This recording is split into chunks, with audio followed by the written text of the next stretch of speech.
اللہ اکبر اللہ اکبر اللہ اکبر اللہ اکبر لا الہ الا اللہ واللہ اکبر وللہ الحمد ان اللہ وملائکتہ یصلون علی النبی یا ایہا الذین آمنوا صلوا علیہ وسلموا تسلیما اللہم صلی وسلم مبارک علی سیدنا محمد وعلی آلہ واصحابہ وازواجہ وذریتہ اجمعین۔ ہم آپ سے ایک سوال کرتے ہیں، ہر مسلمان اس سوال کا جواب دے، خانہ کعبہ اور مسجد حرام میں اور مسجد اقصی میں کیا فرق ہے؟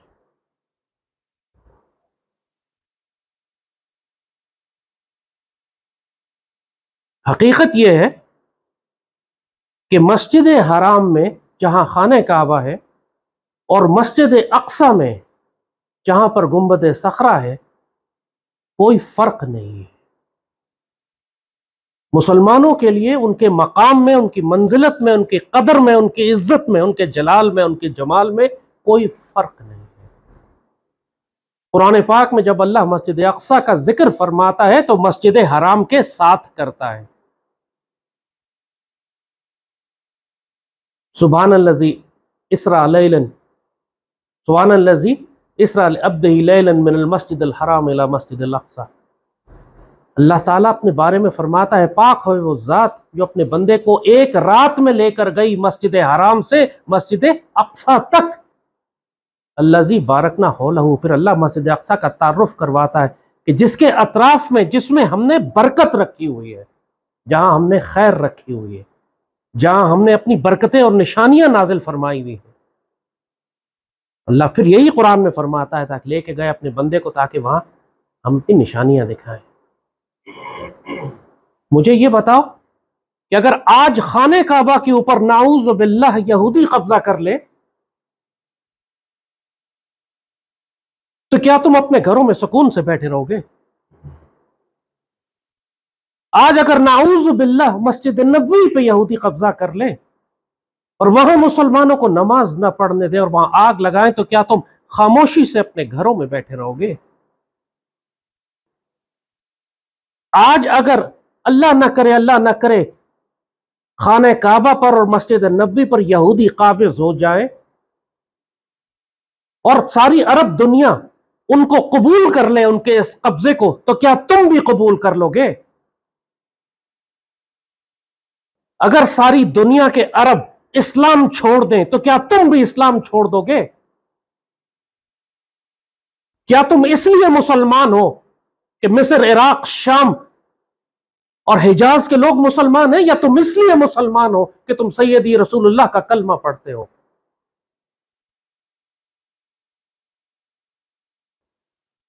تو آج جب مسجد اقصی کے اوپر یہودی قابض ہے، آج جب مسجد اقصی کے اطراف میں مسلمانوں کو ذبح کیا جا رہا ہے تو تم خاموش کیوں بیٹھے ہو؟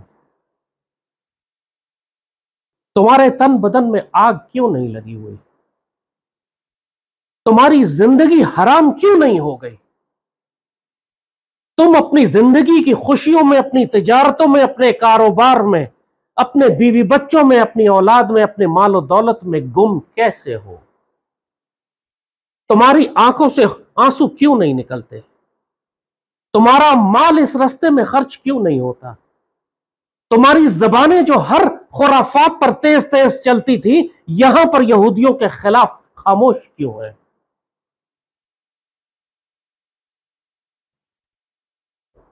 کیا تم اپنے آپ کو اللہ کے عذاب کا مستحق کرنا چاہتے ہو؟ جب اللہ پوچھتا ہے قرآن میں تم جیسے لوگوں کے لیے کہ کیا ہو گیا ہے تمہیں کہ تم اللہ کی راہ میں نہیں نکلتے، جہاد نہیں کرتے، لڑتے نہیں، جبکہ وہاں پہ یتیم و بیوہ و مساکین اور کمزور مسلمان پکار رہے ہوتے ہیں، یا اللہ ہماری مدد فرما، کوئی مددگار بھیج جو ہماری مدد کرے۔ اللہ سوال کرتا ہے اس امت سے، کیا تم کو تمہاری تجارتیں، تمہارے کاروبار، زندگی، تمہارے بیوی بچے، تمہاری اولاد، تمہاری دولت زیادہ پسند ہے اللہ اس کے رسول کی راہ میں جہاد کرنے سے؟ تو پھر دفع ہو جاؤ، اللہ کو تمہاری کوئی حاجت نہیں ہے۔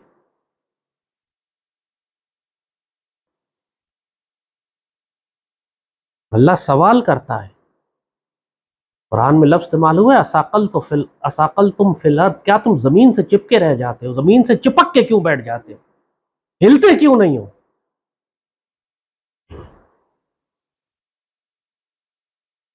پورا قرآن اللہ سب سے زیادہ جلال میں ان مسلمانوں سے ہے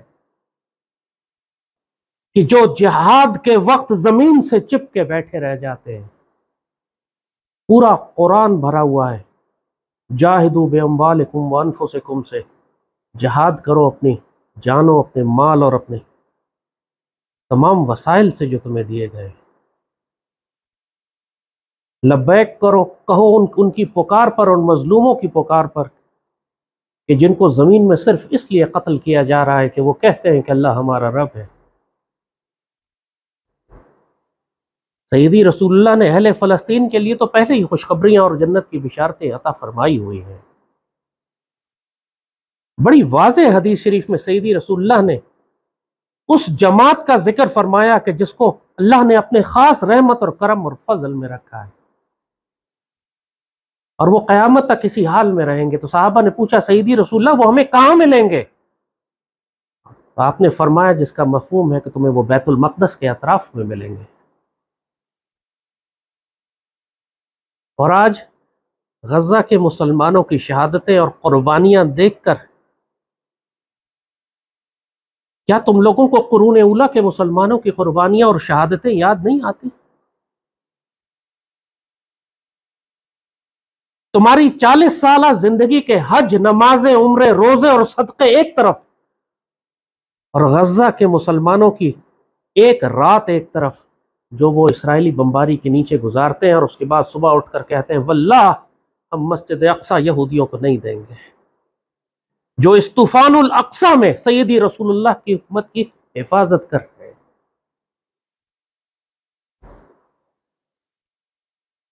پوری 1.5 ارب کی مسلمان دنیا ایک جانب، غزہ کے 20 لاکھ مسلمان اپنے نامہ اعمال میں اس 1.5 ارب مسلمانوں سے زیادہ وزن رکھتے ہیں۔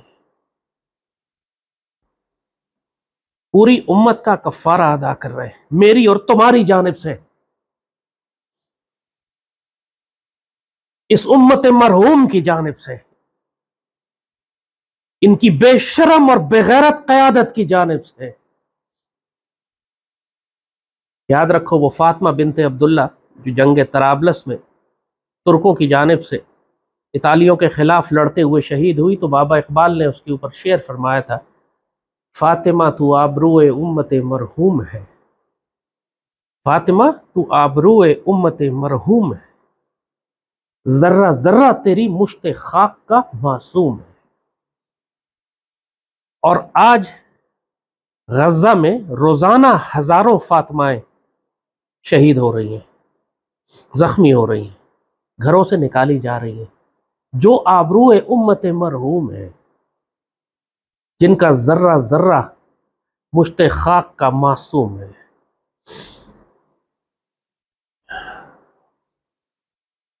اللہ سے ڈرو اس وقت سے، تم موت کے خوف سے، مسلمان حکمران خاص طور پر، کہ جن کی بدعمالیاں ان کی قوموں پر آئیں گی۔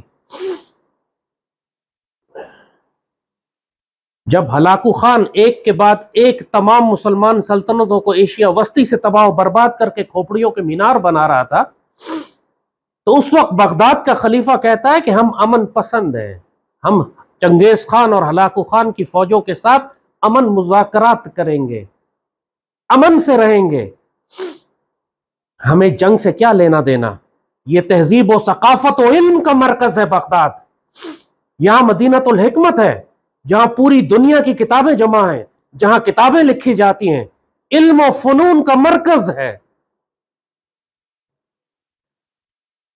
اور ایک ایک کر کے مسلمان سلطنتیں چاروں طرف ذبح ہوتی رہی، اور یہ اپنے سفیر بھیجتے رہے ہلاکو خان کی جانب کہ ہم تم سے لڑنا نہیں چاہتے، ہم امن کرنا چاہتے ہیں، ہم مذاکرات کرنا چاہتے ہیں، ہم تمہیں تحائف بھیجتے ہیں، اس خوف سے کہ اگر لڑنا پڑا تو شہادتیں دینی پڑیں گی، قربانیاں دینی پڑیں گی۔ وہ جاہل یہ سمجھتے رہے کہ دشمن کو، قصائی کو، ان درندوں کو تحفے دے کے راضی کر لیں گے۔ اور پھر تاریخ نے دیکھا کہ وہ ہلاکو خان جب بغداد کے دروازے پر پہنچا تو پہلے تو اس نے اسی خلیفہ کو قالین میں لپیٹ کر اپنی فوجوں کے گھوڑوں تلے ذبح کیا، خلیفہ کا قیمہ بن گیا، خلیفۃ المسلمین اس کا قیمہ بن گیا، اس کی ہڈیوں کا بھی سرما بن گیا۔ جب پوری تاتاری فوج اس کے اوپر گھوڑے دوڑاتی ہوئی گزر گئی، اور اس کے بعد جب ہلاکو خان کی فوجیں بغداد میں داخل ہوئیں تو 15 لاکھ کی آبادی والے شہر میں کوئی ایک جان بھی زندہ نہیں چھوڑی۔ دجلہ نے پہلے سرخ رنگ اختیار کیا اور اس کے بعد سیاہ رنگ کے ان تمام کتابوں اور علم و فنون کے مرکز اور سائنس اینڈ ٹیکنالوجی اور یونیورسٹیز کی کتابیں وہ سب اٹھا کے اس نے دریا میں پھینک دی، اور اس کے بعد آگے بڑھ گیا اور پیچھے صرف کھوپڑیوں کے مینار رہ گئے تھے۔ یہ ہر اس قوم کا حشر ہوگا جو وقت کے فرعونوں کو چیلنج کرنے کے بجائے ان سے امن مذاکرات کرتی ہے، یہ سمجھ کر کہ میں بچ جاؤں گی۔ جب ان ظالموں نے افغانستان پر حملہ کیا تو تم تماشا دیکھتے رہے، 20 لاکھ مسلمان وہاں ذبح ہو گئے۔ انہوں نے عراق پر حملہ کیا، تم تماشا دیکھتے رہے، انہوں نے وہاں کے حکمران کو پھانسی چڑھا دی۔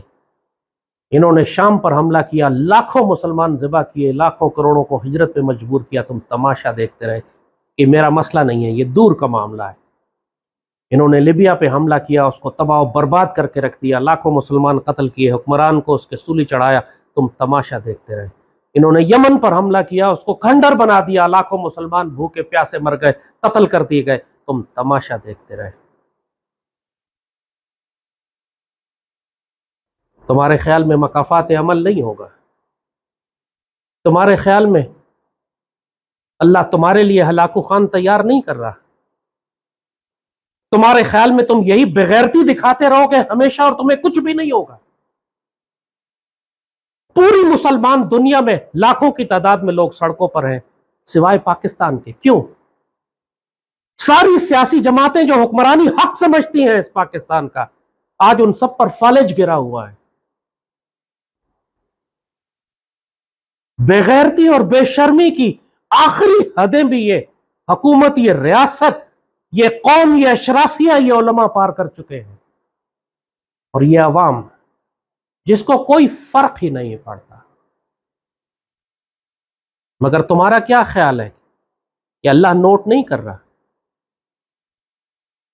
کہ اللہ تمہیں دیکھ نہیں رہا؟ کہ اللہ تمہارے لیے فیصلے لکھ نہیں رہا؟ کیا تم نے اللہ سے کوئی وعدہ لیا ہے کہ تم اللہ کی ایسی محبوب قوم ہو کہ تم جو مرضی یہودیوں کی طرح گناہ کرتے رہو، تم پر عذاب نہیں آئے گا؟ آئے گا بھی تو لایام المعدودہ، تھوڑے دنوں کے لیے۔ ایسا نہیں، سب سے زیادہ عذاب مسلمانوں پر آئے گا، جن کو اللہ کہتا ہے یستبدل قوم غیرکم ولا تضرہ شیئا، وہ تم کو بدل کے دوسری قوم میں لے آئے گا، تم اللہ کا کچھ بھی نہیں بگاڑ سکو گے۔ جب تم اتنے بے غیرت اور بے شرم ہو جاؤ کہ جب اللہ کے کسی کام کے نہ رہو، پھر وہ تمہیں بدل دیتا ہے، جیسے اس نے اہل بغداد کو بدلا تھا، اور ان کے بدلے عثمانی ترکوں کو لے کر آیا، جنہوں نے صدیوں تک پھر اسلام کی حفاظت کی اپنی تلواروں سے۔ اللہ کو شیر اور دلیر مسلمان چاہیے جو تلوار سے اس کے دین کی حفاظت کر سکے۔ وہ مسلمان جو تلوار نکال کر سیدی رسول اللہ کے دین کی حفاظت نہیں کرتا، اللہ کو اس کی کوئی حاجت نہیں ہے۔ اللہ کو تمہارے علم و فنون کی، تمہارے کلچر کی، تمہارے ثقافت کی، تمہاری زبانوں کی، تمہارے آرٹس کی، تمہاری ریسرچ کی اور سائنٹیفک ڈیولپمنٹ کی کوئی ضرورت نہیں ہے اگر تم سیدی رسول اللہ کے دین کی حفاظت نہیں کر سکتے۔ سیدی رسول اللہ کی امت جس کے ٹکڑے ٹکڑے کیے جا رہے ہیں حقیقی معنوں میں تمہاری آنکھوں کے سامنے، تم اس کی مدد کے لیے اٹھ نہیں سکتے۔ اب تو تم یہ بہانہ بھی نہیں کر سکتے مالک فلسطین کا مسئلہ تھا، ہمیں نظر ہی کچھ نہیں آیا، اتنا دور تھا معاملہ۔ اب تو ہر لمحے ہونے والی چیزیں تم کو تمہارے فون پر تم پر حجت تمام کر رہی ہیں۔ تم میں سے کوئی اللہ کے آگے یہ دلیل نہیں دے سکتا مالک ہم کو پتہ ہی نہیں تھا، ہم بے خبر تھے، ہم تو کچھ کر ہی نہیں سکتے تھے۔ کر سب کچھ سکتے ہو جب تم اپنے سیاسی لیڈروں کے پیچھے خرافات بکنے کے لیے سوشل میڈیا پر بیٹھ سکتے ہو تو سیدی رسول اللہ کی امت کے دفاع کے لیے اور یہودیوں پر حملہ کرنے کے لیے کیوں نہیں بیٹھ سکتے؟ جب تم اپنے گھٹیا اور ناپاک پلیت حرام میں پلے ہوئے لیڈروں کی خاطر سڑکوں پر نکل سکتے ہو تو سیدی رسول اللہ کی امت کی خاطر کیوں نہیں نکلتے؟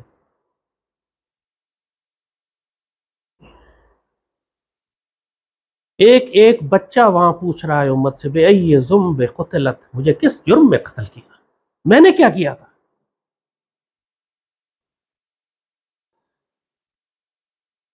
آج یہ بغیرت کہتے ہیں کہ جب عربوں نے اسرائیل کو تسلیم کر لیا تو ہم بھی تسلیم کر لیتے ہیں، ہم دوسروں کے پھڈے میں کیوں ٹانگ پھنسائیں، ہمارا کیا مسئلہ ہے اسرائیل سے؟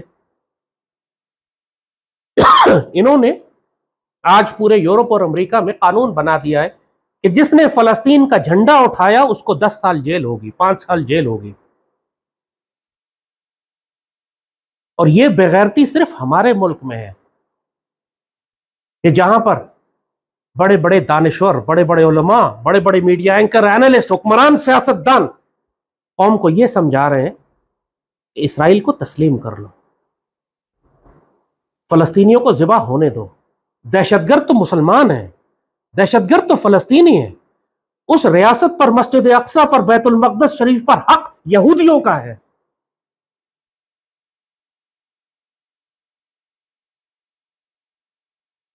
واللہ تم لوگ اللہ کے عذاب کو دعوت دے رہے ہو. تمام دنیا کی مسلمان ممالک کی فوجیں، کوئی ایک فوج بھی اس وقت بیت المقدس شریف اور مسجد اقصی اور فلسطینیوں کے دفاع کے لیے نہیں کھڑی.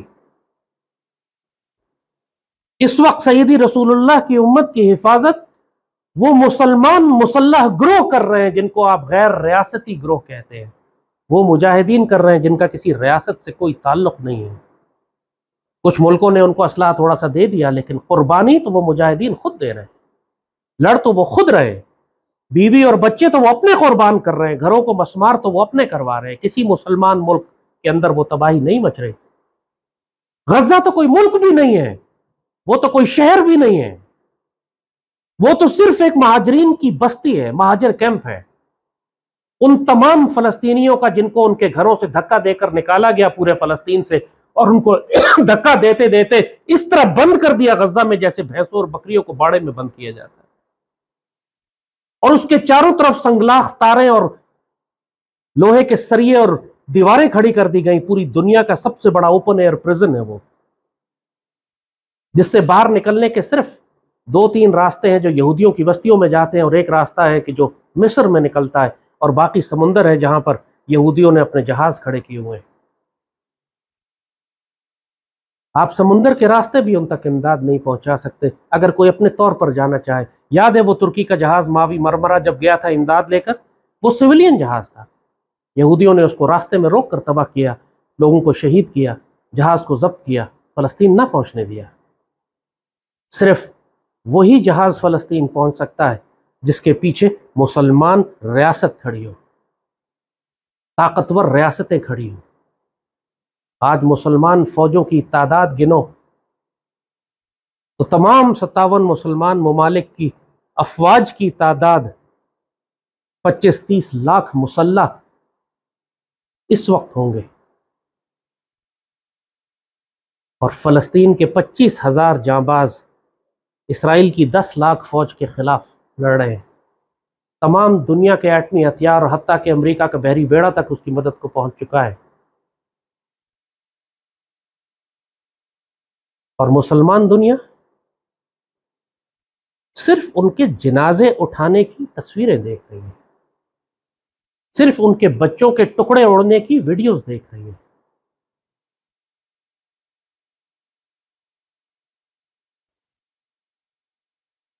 ہر مسلمان، کوئی مسلمان اپنے آپ کو یہ کہہ کر بری الذمہ نہیں ہو سکتا کہ میں کیا کرتا.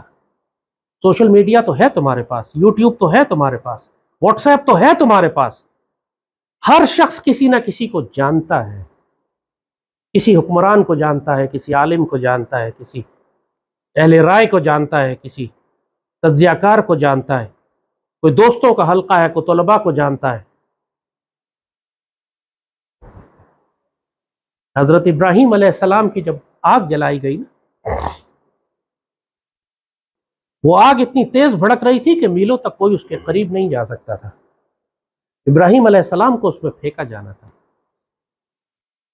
تو روایت ہے کہ ایک چڑیا چھوٹی سی بھاگی بھی گئی، اڑتی بھی گئی، اور ایک پانی کا ایک قطرہ اٹھایا اپنی چونچ میں اور بھاگنے لگی اس آگ کی جانب۔ تو کسی نے اس چڑیا سے پوچھا کہ اتنی بڑی آگ ہے، تیری چونچ میں ایک قطرہ ہے پانی کا، تو کیا کرے گی؟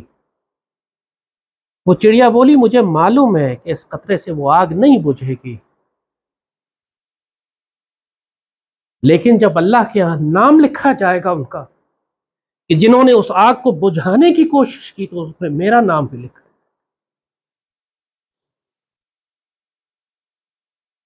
کم از کم اس چڑیا سے ہی غیرت لے لو کہ وہ جو آگ بھڑک رہی ہے اس وقت مسجد اقصیٰ کے آس پاس، اس کو بجھانے کے لیے اگر تم ایک قطرہ پانی بھی ڈال سکو، چاہے اس سے کوئی فرق پڑے یا نہ پڑے، کم از کم تمہارا نام تو لکھا جائے گا کہ تم نے آگ بجھانے کی کوشش کی۔ مسجد اقصیٰ والے انشاءاللہ کہیں بھی نہیں جا رہے، ان کو سیدی رسول اللہ نے بشارت عطا فرمائی ہوئی ہے، وہ اپنی ڈیوٹی کریں گے۔ آزمائش تمہاری ہے، ان کی نہیں۔ وہ سرخرو لوگ ہیں، کامیاب لوگ ہیں، وہ سعادت کی زندگی گزار رہے ہیں اور شہادت کی موت لے رہے ہیں۔ مرنا تو سب نے ہے، وہ یہودی بھی مرے گا جو ان پر بم گرا رہا ہے، وہ مجاہد بھی شہید ہوگا جو اس کے خلاف مزاحمت کر رہا ہے، دنیا کے بدترین کافروں کے خلاف لڑنے والی فوج۔ مرو گے تو تم بھی، جو اپنے بستر پر بیماری کی حالت میں مارے جاؤ گے۔ موت سے فرار تو کسی کو نہیں ہے، جو پیدا ہوا ہے اپنے ساتھ سزائے موت لے کر آیا ہے۔ سزائے موت تو تم سب کو ہوئی بھی ہے، تم موت سے فرار کیسے کرو گے؟ تو ذلت و رسوائی اور خواری کی زندگی، بے عزتی کی زندگی برداشت کیسے کرتے ہیں؟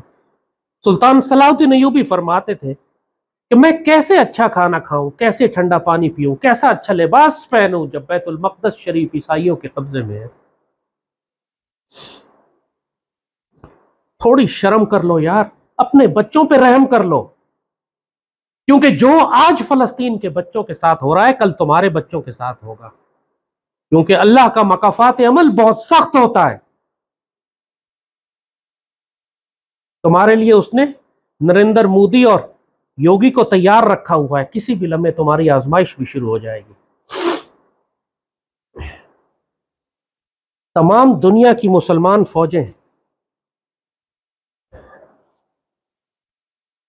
حقیقت یہ ہے کسی کام کے نہیں ہیں سوائے پاکستان کے، اس لیے کہ پاکستان چاہے یا نہ چاہے اللہ نے اس کو غزوہ ہند کے لیے تیار کیا ہے۔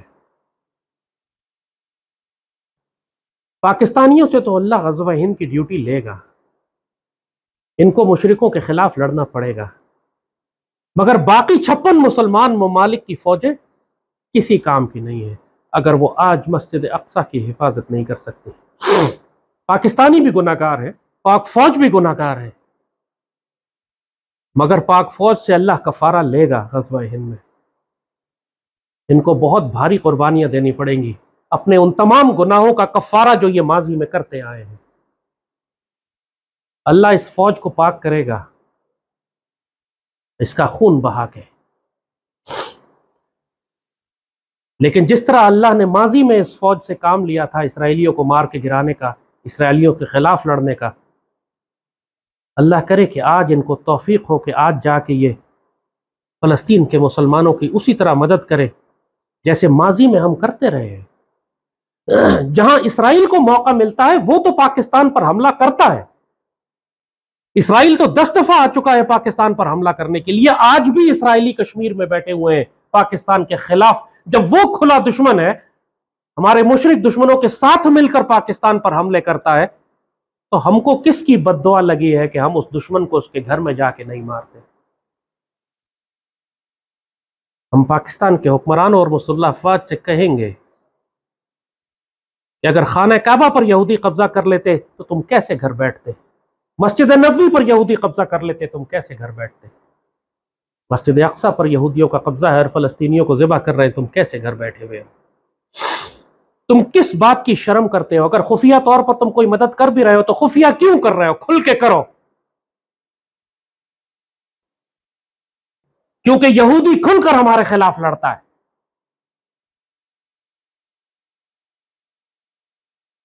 اور تم ماضی میں کر چکے ہو یہ کام. تمہیں کس سے پوچھنے کی ضرورت ہے, کس سے اجازت لینے کی ضرورت ہے؟ اللہ نے ہمیں بنایا تھا دنیا کی امامت کے لیے. یہ ملک پر, یہ پاک سرزمین, یہ مدینہ ثانی کسی مقصد سے بنایا گیا تھا.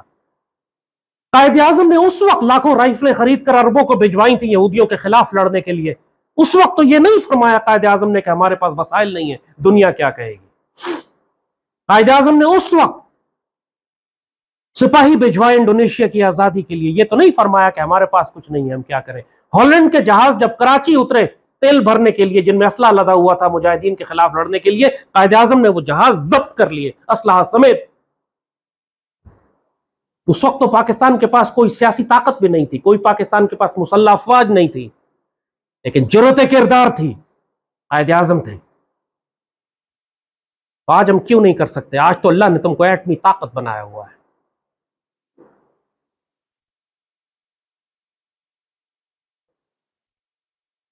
فلسطین کے مسلمان تو یہ گزار ہی لیں گے. کیا ہوگا؟ 20 لاکھ شہید ہو جائیں گے, 20 لاکھ مہاجر کر دیے جائیں گے. تو آس پاس کے مسلمان ملک یہ سمجھتے ہیں کہ وہ بچ جائیں گے. کیا وہ یہ نہیں جانتے کہ گریٹر اسرائیل کا منصوبہ دریائے دجلہ سے لے کر دریائے نیل تک ہے؟ کیا وہ نہیں جانتے کہ گریٹر اسرائیل کے منصوبے میں شام سے لے کر مدینہ تک کی ریاست شامل ہے؟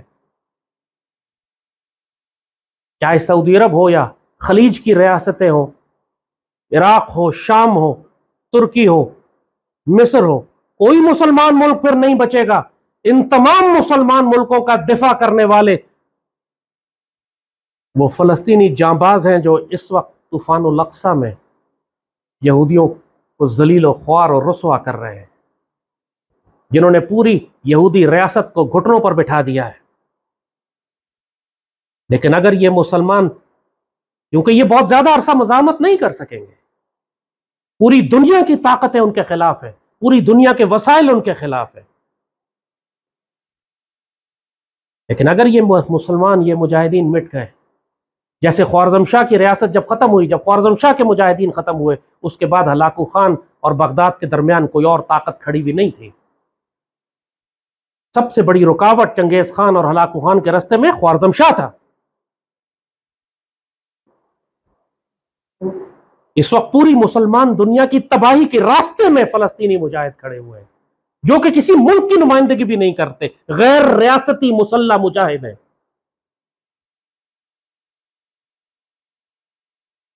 یہی وقت ہے ان کی مدد کرنے کا, ورنہ بعد میں تم ان کے جنازے بھی نہیں اٹھا سکو گے. اللہ رحم فرمائے اس امت مرحوم پر, ان بچوں پہ جن کی ذرہ ذرہ, جن کی مشت خاک کا معصوم ہے, جو پوری امت کی جانب سے کفارہ ادا کر رہے ہیں. اللہ رحم فرمائے اس امت پر جس کو اس کے ذلیل اور ناپاک حکمرانوں نے فروخت کر دیا. ان للہ و انا الیہ راجعون. مگر شکر ہے اللہ کا, الحمدللہ رب العالمین, جو ان فلسطینی مجاہدین کی قربانیوں نے پوری امت کو حوصلہ دیا ہے کہ وہ جو ایک خوف تھا, ایک دہشت تھی اسرائیل کی ریاست کی, جو ایک بھرم تھا اس کو اللہ نے پیروں تلے رون دیا. حقیقی معنوں میں اللہ نے نمرود کو مچھر سے مارا ہے. حقیقی معنوں میں اللہ نے الم تر کیف فعل ربک باصحاب الفیل, کیا تم نے دیکھا نہیں تمہارے رب نے ہاتھی والوں کے ساتھ کیا سلوک کیا. یہ فلسطینی مجاہدین کی چھوٹے چھوٹے راکٹ اور میزائل, وہ ابابیل کے وہ کنکر ہیں جو بڑے بڑے ہاتھی والوں کو تباہ و برباد کر کے رکھ رہے ہیں. اللہ اپنی آنکھوں سے تم کو دکھا رہا ہے, الم تر کیف فعل ربک باصحاب الفیل. تم خوش نصیب ہوگے اگر اللہ تمہیں موقع دے غزوہ ہند میں اور غزوہ فلسطین میں. اپنے آپ کو بد نصیب نہ کرنا. جو وسائل تمہارے پاس ہیں ان کو خرچ کرو ان دو جگہوں پر, مشرکوں کے خلاف غزوہ ہند کے لیے جو آنے والا ہے, اور یہودیوں کے خلاف غزوہ شام کے لیے جو چل رہا ہے. جس طرح مرضی مدد کر سکتے ہو کرو. ترک مسلمان اس حوالے سے قدر بہتر ہیں, ترکی سے امدادی قافلے بھی جا رہے ہیں, اگر ترکی میں کوئی رابطہ اور تعلق ہے، کوئی امداد بھجوانا چاہتے ہیں تو ترکوں کو بھجوائیں، وہ امانت سے آگے پہنچا دیتے ہیں۔ باقی بہت سارے خائن ہیں جو ان کے نام پر خیانت جمع کریں گے، اور لے جانے کا راستہ بھی نہیں ہے۔ لے جانے کا راستہ صرف اس وقت ہو سکتا ہے جب مصر کی ریاست اجازت دے۔ بہت سے لوگ جو ذاتی طور پر جنہوں نے جانے کی کوشش کی ہے، مصر کی ریاست نے ان کو روک دیا ہے۔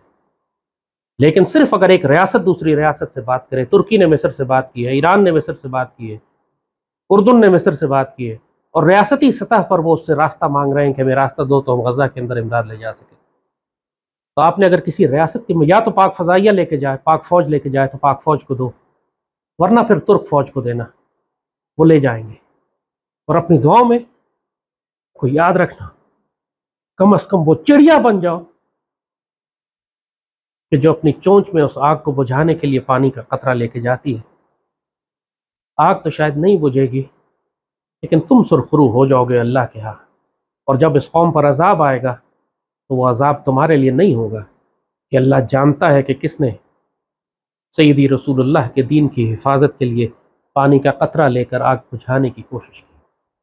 اللہم صلی وسلم وبارک علی سیدنا محمد وعلی آلہ وصحبہ وسلم۔ اللہ اکبر، اللہ اکبر، لا الہ الا اللہ، واللہ اکبر، واللہ اکبر وللہ الحمد۔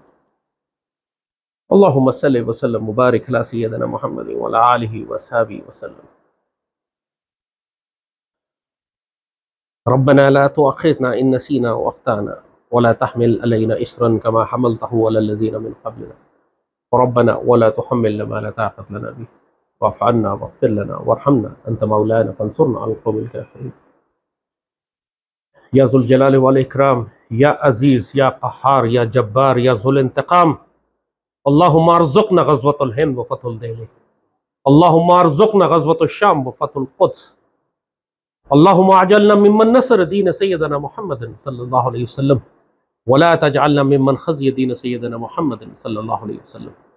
اللہم دمر دیار الکفار والیہود، اللہم دمر دیار الکفار والیہود، اللہم دمر دیار الکفار والیہود، اللہم اعز المجاہدین الفلسطین، اللہم اعز المجاہدین الفلسطین، اللہم انصر المجاہدین الفلسطین، اللہم اجعلنا من المرابطین القدس، اللہم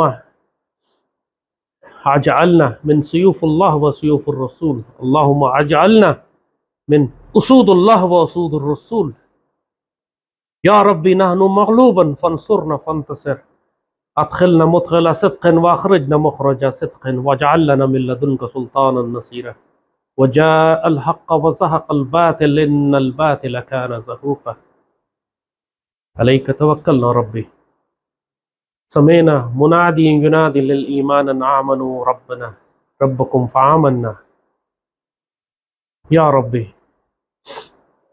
عليك توكلنا، لا إله إلا أنت نستغفرك ونتوب إليك، نستغفرك ونتوب إليك، ارزقنا خلافة منهاج النبوة وحياة الطيبة ورزق الكريم وحسن الخاتمة وموت الشهادة،